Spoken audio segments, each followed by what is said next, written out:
Сәлем достар. Бүгін сіздерге песочный печенье дайындайтын боламыз. Алдын ала керек заттарымды осылай дайындап қойдым. Ең алдымен бір жұмыртқамызды алып, жарып саламыз да, оның үстіне қант қосамыз. Жарты стакан қант. Соны араластырып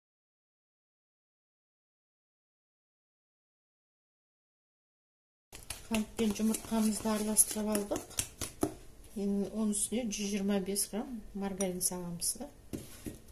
Үстіп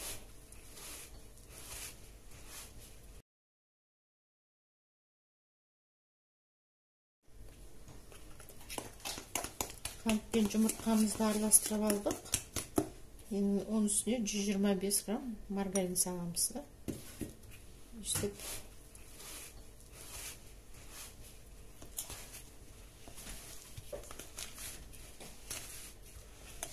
бөліп оны да араластырамыз жақсылап.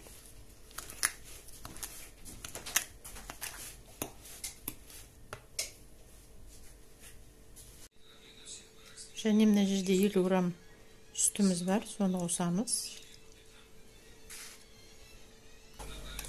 Жарты шай қасық содамызды онымен араластырамыз.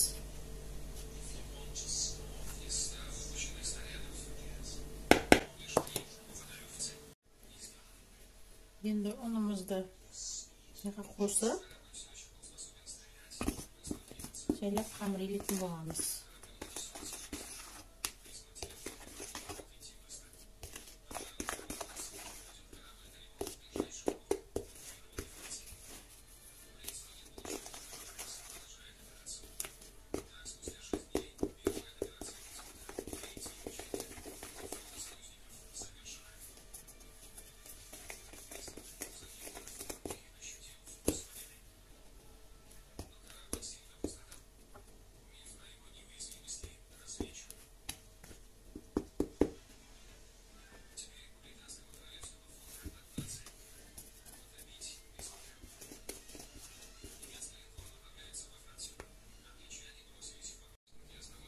Міне осындай жұп-жұмсақ тестам дайын болды.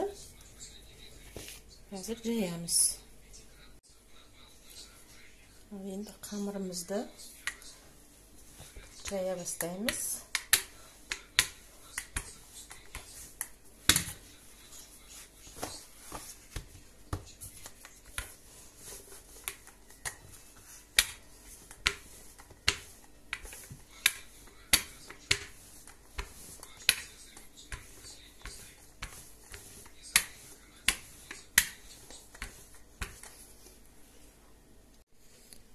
Ал енді қамырымызды үстіп жайып алдық. Енді осылай кесеміз. Ал менің печеньелерім осылай дайын болды. Қазір 180 градусқа духовкаға саламын. Ал менің печеньелерім дайын болды. Осындай болып шықты. Қазір шай ішеміз.